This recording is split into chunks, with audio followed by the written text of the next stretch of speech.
Good morning. Oh, I better flip this. If not, my very dear friend, and also my mentor, Anne Brown, will have something to say. Good morning. it's Valerie here. Valerie here. I'm a little peppy this morning because I get to do something that I'm totally excited about doing. So here's the thing, 3 things that go in my diary in advance that brings me great joy and excitement. Number 1 is my professional development activities, and today I'm going to one. I have 2 days of this and it makes me very peppy. And the other is holidays and retreats, which are in the diary ready for next year and just helps. So look, I just wanted to come to you to talk to you about burnout being not a product of what you do or don't do. Here's the surprise, right? It's really not the product of what you do or don't do. So remembering that burnout is a cluster of 3 areas of symptoms, three areas where you get depleted. One is exhaustion, particularly emotional exhaustion. The second is feelings of alienation and isolation from people, so feeling actually quite disconnected from people. And the third is reduced sense of achievement and motivation, so your meaning center, right? So really put quite simply, number 1 is your energy, number 2 is your connections, and number 3 is your meaning tanks. And quite frankly, it isn't really about what you do or you don't do. I see many individuals who are high capacity individuals who can do a lot, and there are many who don't quite have that capacity because of physical health, because of family circumstances, because of whatever. It really isn't about what you do or you don't do. It really comes down to what you think. Honest to goodness, it comes down to what you think and the degree to which your thinking has the freedom and opportunity to lead to significant change, right? So one of the phrases in my head that I percolate is how I break out of the matrix. Have you ever watched The Matrix? I'm sure you have. Who hasn't? Like, everybody's watched The Matrix, right? The Matrix basically is about, in a way, breaking out of a mindset that when you're connected up to the Matrix, it makes you think that you're living in a particular environment in one way, but actually when you unplug yourself out of it, you see the reality. And so in my mind, I percolate the thought of how do I break out of the Matrix? How do I actually come to a position in my thinking that doesn't imprison me anymore, that doesn't trap me?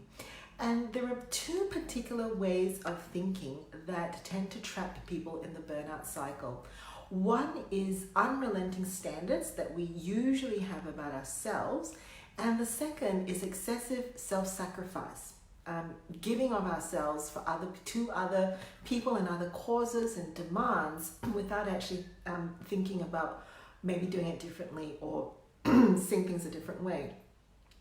So with regards to unrelenting standards, it's about actually having a deep look at really the things that we do or don't do. Mostly the things that we do, are they actually fueled by the kind of thinking that says that I'm going to disappoint people, I'm really not doing enough, I'm really failing in my life as a human being, and so I need to do more. Is it because that it matters to me what other people think of me? Now, unrelenting standards, I tell you, 99.99999999999% of the time is one of the core things. And it doesn't matter whether you're a student or a personal carer or a professional, that is somewhere in the mix in our mindset, because it guilts us to actually want to do more or think that we need to do more to get a sense that we're doing okay, right? Unrelenting standards, usually. Now, it may not be quite as crystallized as that, but usually some sense of I'm not good enough, there's something wrong with me, or I'm failing, fuels the doing. The second thing is that self-sacrifice thinking.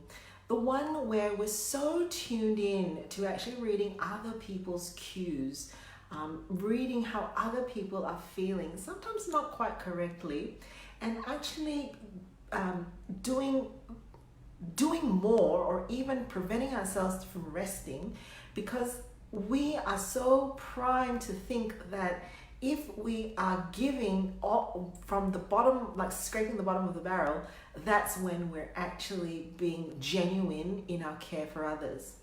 That can express itself in lots of ways. Shortchanging ourselves for our leave, working longer hours than we need to, scrubbing the toilet at 11 p.m. Because we're thinking that it needs to be done because other people will suffer somehow. Here's a common one too. The way that we don't allow ourselves to take care of ourselves, feeling like other people have got it so much worse. Why should we deserve to have any relief, right? So that kind of self-sacrificial thinking is actually, I'm going to argue, selfish. Whoa, Valerie, what are you saying there? It's selfish because it's self-centered. We are actually preoccupied with the fear that people are going to judge us, or people are going to think we don't love us, or people are going to feel abandoned by us, right? So there's a bunch of actually breaking out of the matrix thinking that happens in freeing ourselves from burnout. And a lot of that energy is, when I'm working in the burnout space, is actually directed to shooting through those two scripts that people often have. And so it's really not so much about the figuring out what to do or not to do. You can actually have a lot more efficiency, a lot more productivity, a lot more capacity, because your emotional tanks have broken out of the matrix. Yeah, it's not plugged in to those two messages. So I'm very conscious that burnout prevention can come across as a bunch of formulaic things to do or not to do. My argument is that in all of the spaces that I work, how everybody chooses to do their life, well, first of all, is their business, but it's actually very different. You can have people who wake up, probably like myself. I choose to work my days more like 8 a.m. to 3 p.m. Then I clock off, and then I seal my day by working another hour at 5 o'clock. You can have people that thrive more in a more routine structure, and you have people who thrive more on a less routine structure. It really doesn't matter how you do your work days, it's how you think about them. And more importantly, how you think about yourself in the framework. So break out of the matrix. What does that look like for you?